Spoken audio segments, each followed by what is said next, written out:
Sir AI అన్నదే దానికి base Python అండి. పైథాన్, జావా స్క్రిప్ట్ అనమాట. ఏఐ లేకుండా మనకి ఏదీ జరగదు. కాకపోతే ఇప్పుడున్న సిచ్యువేషన్ ఏంటి అంటే ఫ్రెషర్స్‌కి ఎవరైతే ఇప్పుడు 26లో పాస్ ఔట్ అవుతున్నారు. 25లో ఆల్రెడీ పాస్ ఔట్ అయ్యి నేను ఏఐలో జాబ్ తెచ్చుకోవాలని చూస్తున్నారో, వీళ్ళకి నేను చెప్పేదేందంటే జాబ్స్ ఉన్నాయి ఏఐలో. లేవు అని గాదు. కానీ ఏ రేషియోలో ఉన్నాయి అంటే ఏఐలో ఒక జాబ్ ఉంటే జావా ఆర్ పైథాన్‌లో 100 జాబ్స్ ఉన్నాయి. 1:100. అప్పుడు ఏది ఈజీగా తెచ్చుకోగలరు? ఈ 1 జాబ్ కోసం అందరూ ఏఐ గురించి మాట్లాడుతున్నారని 1,00,000 మెంబర్స్ పోటీ పడుతుంటే, ఇక్కడ ఈజీగా తెచ్చుకోవచ్చు గదా! అవును. సో, అందుకని పర్టిక్యులర్‌గా నేను ఫస్ట్ అదే మీరు సార్ ఇప్పుడు మనం 26లో ఉన్నాము.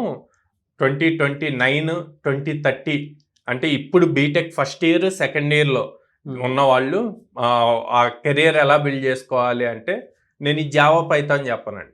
కంప్లీట్ ఏఐ, క్లౌడ్ స్కిల్స్ ఎలా బిల్డ్ చేయాలి, వీటి మీదే ఫోకస్ చేయమంటాను. అప్పుడు మొత్తం మారిపోతుంది.